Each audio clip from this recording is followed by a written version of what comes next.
2.5 കോടി രൂപയുടെയൊക്കെ കാറുകളാണ്. ആഫ്രിക്കയിലൊക്കെ ഉണ്ട് കുറേ ഈ പ്രവചന തൊഴിലാളികൾ.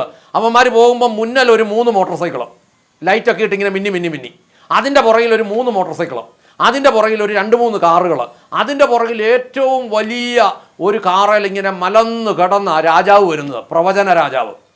യേശു ഭൂമി വന്ന കാലത്ത് പാവം നടന്നിരുന്നത് കഴുതയുടെ പുറത്ത്, ബാക്കി കാൽനടയും. അവിടെ എന്നെ അന്ന് സംവിധാനം ഇല്ലാഞ്ഞിട്ടാണോ? അഗ്നിമയ രഥങ്ങളുടെ ഉടമസ്ഥൻ അതിൻ്റെ സംവിധാനത്തെ പോകാനില്ലാഞ്ഞിട്ടാണോ? ഞാനിത് എനിക്കില്ലാഞ്ഞിട്ട് പറയുന്നതൊന്നും വിചാരിക്കരുത് കേട്ടോ. ഇതൊക്കെ ദൈവം കൊടുത്തതാണേ നടന്നോട്ടെ. പക്ഷേ ഈ പറയുന്ന കള്ളപ്രവചനങ്ങൾ അത് ഒരു ദൈവഹിതമല്ല എന്ന് നമ്മൾ മനസ്സിലാക്കണം. എല്ലാവരെയും സ്നേഹിക്കാനും ശുശ്രൂഷിക്കാനുമായി യേശു ഭൂമി വന്നു എന്ന് പറയുമ്പോൾ ഇന്നത്തെ പ്രവചന തൊഴിലാളികൾ മറ്റുള്ളവരാൽ ശുശ്രൂഷ ലഭിപ്പാൻ തക്കവണ്ണം രാജാക്കന്മാരായി കള്ളത്തിൽ വസിക്കുന്നു.